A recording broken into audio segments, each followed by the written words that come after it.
बंदर और मगरमच्छ की कहानी। एक बार की बात है, एक जंगल में नदी के किनारे एक पेड़ पर एक बंदर रहता था। वो सारा दिन पेड़ पर लगे मीठे मीठे जामुन खाता और खुशी खुशी अपना दिन गुजारता था।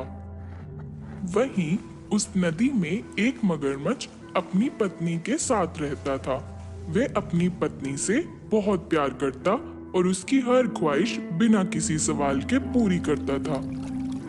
एक बार मगरमच्छ धूप सेकने के लिए पानी से बाहर निकला और उसी पेड़ के नीचे जाकर आराम करने लगा जहाँ पर बंदर रहता था।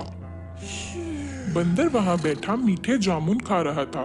तभी उसने अचानक देखा कि नीचे मगरमच्छ बैठा आराम कर रहा है और वह मगरमच्छ पर गुठलियां फेंकने लगा। मगरमच्छ की आंख खुली और गुस्से से बोलने लगा, तुम्हें दिखता नहीं है मैं यहाँ पर आराम कर रहा हूँ और तुम मुझे चैन की सांस तक नहीं लेने दे रहे हो।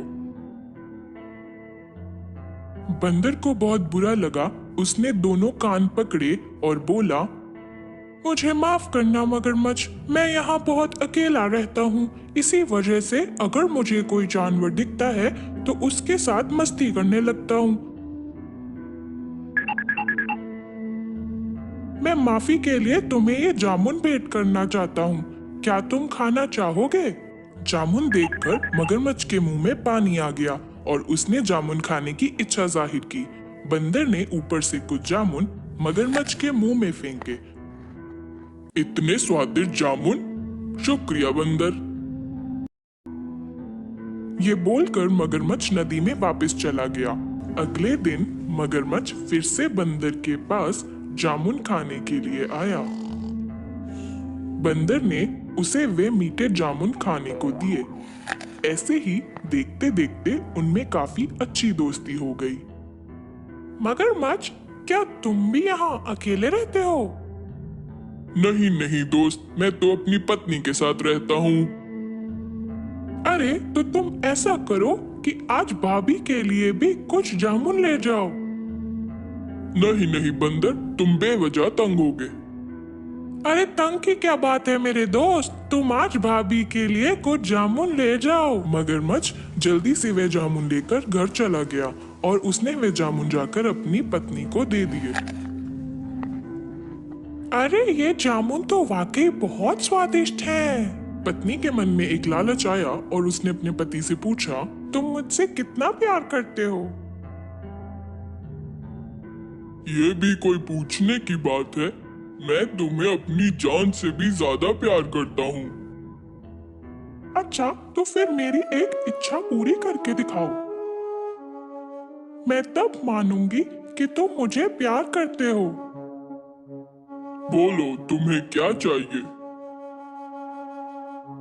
सोचो ये जामुन कितने स्वादिष्ट हैं और जो बंदर इन्हें रोज खाता होगा उसका दिल कितना स्वादिष्ट होगा।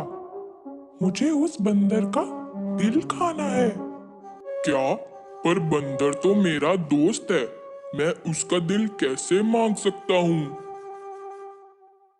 मुझे मालूम था कि तुम मुझे बिल्कुल प्यार नहीं करते, पर जब तक मैं उसका दिल नहीं खा लेती, मैं तब तक ना ही कुछ खाऊंगी और ना ही कुछ पीऊंगी। मगरमच्छ बड़ी दुविधा में फंस गया। तभी उसे एक तरकीब सूझी और वे अपनी पत्नी की बात मानकर बंदर के पास चला गया। मेरे दोस्त बंदर, मेरी पत्नी को तुम्हारे दिए फल बेहद पसंद आए। वे तुम्हें हमारे घर खाने पर बुलाना चाहती है। बंदर ये सुनकर बहुत खुश हुआ और बोला, मुझे तुम्हारे घर आकर बहुत खुशी होगी, और मुझे तो तैरना ही नहीं आता, तो मैं कैसे जाऊंगा? अरे तो इसमें क्या बड़ी बात है, तुम मेरी पीठ पर बैठना और मेरे साथ चलना। बंदर बहुत खुश हुआ और पेड़ से फुदक कर नीचे आ गया। वे मगरमच्छ की पीठ पर बैठा और चला गया। जब मगरमच्छ नदी के बीच में पहुंचा तो उसे यह एहसास हुआ कि उसे बंदर को धोखे में नहीं रखना चाहिए। मेरे दोस्त बंदर, दरअसल मेरी पत्नी ने तुम्हें खाने पर नहीं बुलाया, वो तुम्हारा दिल खाना चाहती है और मैं तुम्हें उसके पास तुम्हारा दिल खिलाने ले जा रहा हूँ।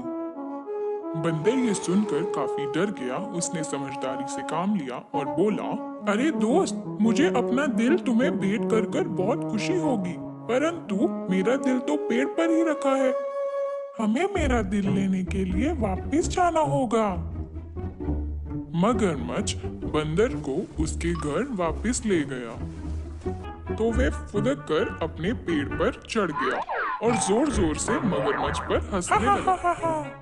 ए मूर्ख मगरमच्छ, तुम्हें इतना भी मालूम नहीं कि कोई भी जीव बिना दिल के जीवित नहीं रह सकता। तो मैं अपना दिल पेड़ पे कैसे छोड़ सकता हूँ? मैंने तुम पर दोस्ती की वजह से विश्वास किया, पर तुमने विश्वासघात किया और मुझे धोखा दिया। आज से हमारी दोस्ती समाप्त। मगरमच्छ ये सुनकर बहुत मायूस हो गया। तो बच्चों, हमें इस कहानी से यह शिक्षा मिलती है कि मुसीबत के समय में हमें हमेशा धैर्य और संयम से काम लेना चाहिए और किसी का विश्वास नहीं तोड़ना चाहिए, नहीं तो कुछ रिश्तों में दरार आ सकती है।